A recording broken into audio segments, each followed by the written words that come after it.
अस्सलाम वालेकुम नाज़रीन, मैं हूं जुनैद जमशेद। एक बार फिर आप लोगों की खिदमत में हाजिर हूं। तो आज हम प्लांट की डिज़ीज़ के बारे में बात करेंगे और हम प्लांट की सॉइल, कौन सी सॉइल सूटेबल है और कौन सी सॉइल वेल ड्रेन होती है, इसके बारे में बात करेंगे। सबसे पहले हम प्लांट डिज़ीज़ के बारे में बात कर लेते हैं।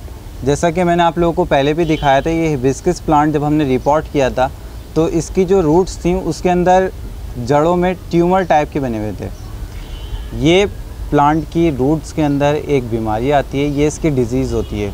कुछ प्लांट्स के अंदर बहुत ज़्यादा ये बीमारी ग्रो कर जाती है तो उसकी तमाम रूट्स जो हैं वो ट्यूमर की तरह बन जाती हैं। तो आप देख सकते हैं कि पौधे की हालत इस वक्त अच्छी है और ये बिल्कुल हेल्दी नज़र आ रहा है, लेकिन बास टाइम पौधा बिल्कुल भी ग्रो नहीं कर रहा होता। हम लोग मुमकिन जो भी केयर कर सकते हैं इसकी केयर करते हैं, लेकिन उसके बावजूद पौधा ग्रो नहीं कर रहा होता। तो इसकी क्या वजह है? हम लोग को फ़िज़िकली बाहर से तो हम देख सकते हैं प्लांट बिल्कुल ओके है, लेकिन वाहिद एक रूट्स हैं जो हमें नहीं दिख रही। तो हम प्लांट को सबसे पहले इसकी रूट्स चेक करते हैं कि इसकी रूट्स प्रॉपर वर्क कर रही हैं। तो हमने पौधे को रिपोर्ट करना होता है। अगर जैसा कि मैंने आप लोगों को पहले भी दिखाया था, ये हिबिस्कस प्लांट जब मैंने रिपोर्ट किया था, आप देख सकते हैं यूट्यूब चैनल पे जाके, इसकी लिंक है, हमने पहले वीडियो बनाई थी, उसमें हमने इस हिबिस्कस प्लांट को रिपोर्ट किया था। इसकी रूट के अंदर एक ट्यूमर सी बनी हुई थी, वो इतनी ग्रो नहीं करी थी बीमारी, तो ये प्लांट रिपोर्ट करने में ओके हो गया है। आप इसकी हेल्थ देख सकते हैं। लेकिन जब प्लांट बीमार होता है उसकी जड़ों में बीमारी आ जाती है। ये एक जड़ों की बीमारी है, इसमें ट्यूमर से बन जाते हैं। अगर ज़मीन में लग जाए ये बीमारी पौधों को तो वो बचना बहुत मुश्किल हो जाता है, क्योंकि हम जब बीमारी लग गई रूट्स के अंदर तो रूट्स निकालते हैं, जहाँ जहाँ से ट्यूमर बन जाते हैं तो उसको काटते हैं हम। इसके अलावा जब अगर हम ज़मीन से किसी पौधे को निकालेंगे और उसकी रूट्स को काटेंगे तो दोबारा वो ज़मीन में जब हम लगाते हैं तो वो बहुत मुश्किल से स्टेबल होता है। जबकि हम जब प्लांट को एक नॉर्मली प्लांट जब पॉट में लगा हुआ है, इसको हम निकाल के उसकी रूट्स को काटते हैं तो उसको हम आसानी से एडजस्ट कर सकते हैं क्योंकि उसके हम केयर जो है वो कर रहे होते हैं, देख रहे होते हैं प्रॉपर। लेकिन जो ज़मीन में लगा हुआ पौधा है उसकी रूट गई हुई होती है डीप। अब हमें नहीं पता वो कहाँ तक गई है, उसकी ग्रोथ रूट कौन सी थी, फीडिंग रूट कौन सी थी, टैप रूट कौन सी थी, हमने उसको काट दिया। अब वो पौधा बिल्कुल शॉक में आ जाता है, डिस्टर्ब हो जाता है, तो उसको स्टेबल करना थोड़ा सा मुश्किल होता है। लेकिन जो हमारे पास पॉट में लगे हुए प्लांट्स हैं उसको हम स्टेबल कर लेते हैं। तो ये थी हमारी रूट्स की डिज़ीज़। रूट की डिज़ीज़ से बचने के लिए रूट्स जो हैं वो हम काट देते हैं, जहाँ जहाँ से ट्यूमर बन रहे होते हैं हम उसको काट देते हैं। ऑल्दो अगर आपकी जो प्लांट की डिज़ीज़ है रूट्स की वो बहुत कम है तो आप इसको रिपोर्ट करें, ये स्टेबल हो जाता है। अगर ये रिपोर्ट से स्टेबल नहीं होता तो फिर हम उसके ऊपर आगे हम कोई ना कोई उसका ट्रीटमेंट करते हैं। रूट्स को काटते हैं, फिर हम उसको लगाते हैं, देखते हैं पौधा स्टेबल हो रहा है नहीं हो रहा। अगर नहीं हो रहा होता है तो उसकी फ़र्दर केयर करते हैं।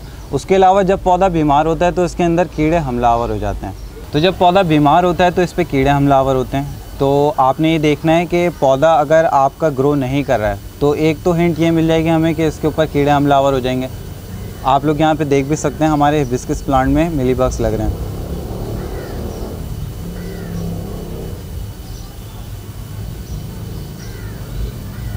तो जैसा कि मैंने आप लोगों को दिखाया, ये हमारा हिबिस्कस प्लांट के ऊपर मिलीबग्स लग रहे हैं। लेकिन इन मिलीबग्स के लगने का हर किस ये मकसद नहीं है कि हमारी रूट जो है वो बीमार है या इसके अंदर रूट की कोई डिज़ीज़ आई है, क्योंकि आप लोग देख सकते हैं ये प्लांट जो है ये ग्रोथ पर है अभी। अगर ये बिल्कुल इसकी ग्रोथ रुक जाए और फिर मिलीबग्स वगैरह लगना शुरू हो या कोई फंगस वगैरह लगना शुरू हो तो फिर इसका मतलब है कि इसकी रूट के अंदर कोई डिज़ीज़ है। क्योंकि अभी हम देख सकते हैं इसकी ग्रोथ है।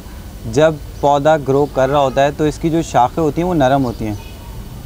जो स्टार्टिंग की ग्रोइंग लीव्स होते हैं ये नरम होते हैं, तो इसमें मिलीबग्स वगैरह लग जाते हैं। तो जब पौधा ग्रो कर रहा होता है तो साथ साथ हमने इस पर कीड़े मार दवाई का स्प्रे भी करना होता है। इसके साथ साथ जब आपका कोई भी प्लांट बीमार है या उसकी रूट के अंदर डिजीज़ है तो आपने उसको भी कीड़े मार दवाई का स्प्रे करना है, क्योंकि प्लांट जब बीमार होता है तो उसके अंदर इतनी कुव्वत नहीं होती कि वो इंसेक्ट से लड़ाई कर सके, प्रोटेक्शन कर सके। तो हमने साथ साथ इसको कीड़े मार दवाई का स्प्रे भी करना होता है। तो इसकी एक वजह ये भी है कि पौधा जब बीमार होता है तो इसकी स्टेम जो होती है वो नरम हो जाती है, क्योंकि उसके अंदर जान नहीं होती, ताकत नहीं होती, इतनी कुव्वत नहीं होती, तो उसके अंदर कीड़े बहुत आसानी से हमलावर हो जाते हैं। तो हमने इस बात का ख्याल रखना होता है कि जब भी पौधा बीमार हो या उसको कोई डिज़ीज़ लग गई है तो आपने उसको कीड़े मार दवाई का स्प्रे करना है। तो अब आप इस हिबिस्कस प्लांट की कंडीशन देख सकते हैं। जब हमने इसको पहले रिपोर्ट किया था उस टाइम की वीडियो भी हमारे यूट्यूब चैनल के ऊपर अपलोड है, जमशेद आसमी यूट्यूब चैनल के ऊपर अपलोड है। आप वहाँ पे देख सकते हैं इस हिबिस्कस प्लांट की कंडीशन। उस टाइम इसकी ग्रोथ बहुत कम थी, इसके पत्तों का साइज़ थोड़ा कम था और इसकी रूट के अंदर डिजीज़ आई हुई थी, ट्यूमर टाइप के बन रहे थे। लेकिन हमने उसी टाइम उसको देख लिया था हमने रिपोर्ट किया ये स्टेबल हो गया, लेकिन जब ये बीमारी ज़्यादा बढ़ जाती है तो उसको स्टेबल करना मुश्किल हो जाता है। तो हम उसकी रूट को काटते हैं और फिर प्लांट को लगाते हैं, फिर देखते हैं वो स्टेबल हो रहा है या नहीं हो रहा फर्दर, फिर उसकी बाकी केयर देखी जा रही होती है। अगर जैसे कि हमने ये हिबिस्कस प्लांट की केयर की, इसके अंदर बहुत कम बीमारी थी तो हमने इसको रिपोर्ट कर दिया, ये एडजस्ट हो गया। लेकिन अब आपके प्लांट की डिज़ीज़ बढ़ जाए, बीमारी बढ़ जाए, उसकी तमाम रूट्स जो होती हैं वो ट्यूमर टाइप की बन जाती हैं, उसके अंदर एक ट्यूमर से बने हुए होते हैं। तो हमने उसकी रूट्स को काटना होता है, उसके अंदर हम चूना लगाते हैं, 1-2 दिन ड्राई करते हैं उसको। कैक्टस प्लांट की तो ये ट्रीटमेंट होती है, उसको 1-2 दिन ड्राई करते हैं, लेकिन लीवी प्लांट जितने भी होते हैं उसको हम ड्राई नहीं करते, उसको हम डायरेक्ट लगा देते हैं चूना लगा के। ये भुजा हुआ चूना इसलिए लगाते हैं क्योंकि ये एंटी बैक्टीरिया भी होता है और ये कैल्शियम भी प्रोवाइड कर रहा होता है। और इसका एक फ़ायदा ये भी है कि हमारे प्लांट में जहाँ रूट हमने काटी है वहाँ पे वाटर लगेगा तो ये इसको गलने नहीं देता, ये इसका एक एडवांटेज है। तो प्लांट डिजीज़ के बारे में हम बात कर रहे हैं, तो इस बात पे मेरे दिमाग में एक सवाल आया कि प्लांट डिजीज़ होती क्यों है। तो इसको थोड़ा सा ब्रीफली डिस्कस कर लेते हैं कि होती क्यों है। सबसे पहले तो मैं आपको ये बता दूं कि एक प्लांट ग्रो कर रहा है, अच्छा खासा ग्रो कर रहा है, हमने इसको देखा और इसके अंदर हमने कोई भी ऐसा कोई फर्टिलाइज़र या ऐसा कोई पानी वगैरह डाल दिया, जैसे कि अक्सर लोग गोश्त का पानी डाल देते हैं या कोई और चीज़ डाल देते हैं, या फिर इसके साथ साथ किचन वेस्टेज वगैरह डाल देते हैं। प्लांट की पोजीशन देखी जाती है, प्लांट अभी इस स्टेट में नहीं है कि वो कोई एक्स्ट्रा या वो अपने फर्टिलाइज़र से हट के कोई दूसरा फर्टिलाइज़र एक्सेप्ट करे। तो प्लांट की पोजीशन ऐसी थी, हमने इसके अंदर गोश्त का पानी डाल दिया। अब इसके अंदर जब हमने गोश्त का पानी डाल दिया तो इसकी रूट ने एब्जॉर्ब तो कर लिया वो वाटर को, लेकिन स्टेम ने एक्सेप्ट नहीं किया, जिसका स्टेम है उसने एक्सेप्ट नहीं किया। तो अब वो जो ग़िज़ा है वो कहाँ जाएगी, वो रूट के अंदर ट्यूमर बनना शुरू हो जाता है। तो ये होती है इसकी एक प्रोडक्शन की जो बीमारी है, डिज़ीज़ की वजह।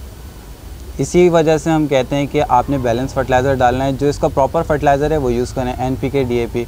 इसमें आप किचन वेस्टेज या आप TP1 गटर की खाद है वो यूज़ करेंगे तो पौधे को नुकसान होता है। इसका एक्सपेरिमेंट ऐसे हुआ था कि अभी गटर की खाद TP1 बहुत ज़्यादा चल रही थी, तो कुछ लोगों ने इसको कैक्टस के अंदर इस्तेमाल किया। कैक्टस अच्छे खासे ग्रो कर रहे थे, एकदम उन्होंने ग्रोथ रोक दी। क्या वजह हुई, उसकी रूट्स जब हमने निकाली तो देखा उसके अंदर ट्यूमर से बने हुए थे। तो इसकी वजह यही थी कि कैक्टस के स्टेम ने उसको एक्सेप्ट नहीं किया फर्टिलाइज़र को। जो रूट थी वो तो एब्जॉर्ब कर चुकी थी, उसने जितना एब्जॉर्ब किया था वो ग़िज़ा अब कहाँ जाए, तो वो रूट के अंदर ट्यूमर बनना शुरू हो गए थे। ये इसकी एक वजह थी। कैक्टस क्योंकि बहुत ही नाजुक पौधे होते हैं, सेंसिटिव पौधे होते हैं, ऑल्दो जो हार्डी पौधे होते हैं वो एक्सेप्ट कर लेते हैं, कुछ पौधे ग्रो कर जाते हैं, लेकिन हर पौधा इसके ऊपर ग्रो नहीं करता। तो आपने ऐसे फर्टिलाइज़र्स यूज़ नहीं करने कि वो जड़ों के अंदर ट्यूमर बनाए या डिज़ीज़ पैदा करें। तो इसीलिए मैं मना कर रहा होता हूँ कि आपने किचन वेस्टेज नहीं यूज़ करना है या आपने दूसरे TP1 गटर की खाद वगैरह यूज़ की। तो प्लांट की सॉइल से रिलेटेड बात कर लेते हैं। तो हम बाहर से भी प्लांट्स मंगवा रहे होते हैं, तो उसमें कौन सी ऐसी सॉइल है जो सूटेबल चले, जो प्लांट्स को ग्रो कराए, वो वेल ड्रेन सॉइल होती है। और सबसे अच्छी वेल ड्रेन सॉइल जो होती है हमारी बालू मिट्टी होती है, क्योंकि आप लोग देख सकते हैं ये बिल्कुल सॉफ्ट सॉइल होती है, रूट्स के लिए भी अच्छी होती है और वेल ड्रेन होती है। इसके अलावा अगर हम कोकोपीट या पिटमॉस की बात करें तो उसकी मिसाल बिल्कुल ऐसे है कि आपने कॉटन को वाटर के अंदर डिप किया और निकाल लिया, वो वाटर को स्टोर कर लेता है अपने अंदर। तो कोकोपीट और पिटमॉस वाटर को स्टोर कर लेते हैं, वेल ड्रेन नहीं होते। कुछ लोग ऐसी बातें कर रहे होते हैं कि ये वेल ड्रेन है, जबकि उनको खुद भी नहीं पता कि वेल ड्रेन का मतलब क्या है। वेल ड्रेन का मतलब है कि बिल्कुल वाटर रुके नहीं, होल्ड नहीं हो, बिल्कुल ड्रेन हो जाए। तो हमारी बालू मिट्टी जो है ये वेल ड्रेन होती है, कोकोपीट या पिटमॉस या इसके अलावा दीगर सॉइल्स जो हैं सलीका सैंड वगैरह, ये भी पानी को होल्ड करती हैं। तो हमारी जो सबसे अच्छी सॉइल है वो बालू मिट्टी है, वो वेल ड्रेन होती है, वो पानी को बिल्कुल ड्रेन कर देती है, खुशक कर देती है। इसके ऊपर एक दफ़ा सनलाइट पड़ेगी, इसके अंदर जितना भी पानी होता है ये वेल ड्रेन हो जाता है। आप दूसरे दिन जब भी पॉट को देखेंगे तो ये आपको खुश्क ड्राई नज़र आएगा। लेकिन आप पिटमॉस कोकोपीट में लगा के देखें प्लांट्स, उसमें आप देखेंगे कि जब भी आप पौधे को एक दिन आपने पानी दिया, दूसरे दिन जाके देखेंगे वो थोड़ा सा मॉइस्चर होगा, उसके अंदर नमी होगी। लेकिन आप बालू मिट्टी को देखेंगे तो ये बिल्कुल वेल ड्रेन होगी। ये है एक एडवांटेज, बेनिफिट, क्योंकि आपने हर पौधे को लगाना है, उसको वाटर देना है, तो वो अपनी रिक्वायरमेंट के हिसाब से पानी लेता है, बाकी पानी वो नहीं लेता। तो वो पानी ड्रेन हो जाना चाहिए। ये ज़रूरी है कि वो पानी ड्रेन हो जाए, क्योंकि अगर ज़्यादा देर पानी में जड़ें रहेंगी तो वो ख़राब होती हैं, गलना शुरू हो जाती हैं, इसमें ट्यूमर्स भी बनना शुरू हो जाते हैं और दीगर बीमारियां भी लग जाती हैं। तो हमने वेल ड्रेन सॉइल लेनी होती है। हर प्लांट के लिए वेल ड्रेन सॉइल बिल्कुल सूटेबल होती है और अच्छी होती है। तो नाज़रीन, आज हमने प्लांट की डिजीज़ के ऊपर और प्लांट की सॉइल के ऊपर बात की। उम्मीद है आपके समझ में आ गई होगी कि कौन सी सॉइल बेहतर है, वेल ड्रेन है, और मैंने आपको रूट्स की डिज़ीज़ के बारे में बताया। उम्मीद है आपको समझ में आ गया होगा कि ये क्यों हो जाती है बीमारी हमारी रूट्स के अंदर और इसकी केयर क्या है। तो नेक्स्ट वीडियो तक मुझे और मेरी टीम को इजाज़त दीजिए। अल्लाह हाफ़िज़। तो जब हम बाहर से कोई भी प्लांट्स मंगवा रहे होते हैं तो वो आउट ऑफ नेचर होते हैं। बहुत सारे प्लांट्स ऐसे होते हैं कि यहाँ के इन्वायरमेंट से आउट ऑफ नेचर गलत बोल लेना। तो ये थी हमारी प्लांट्स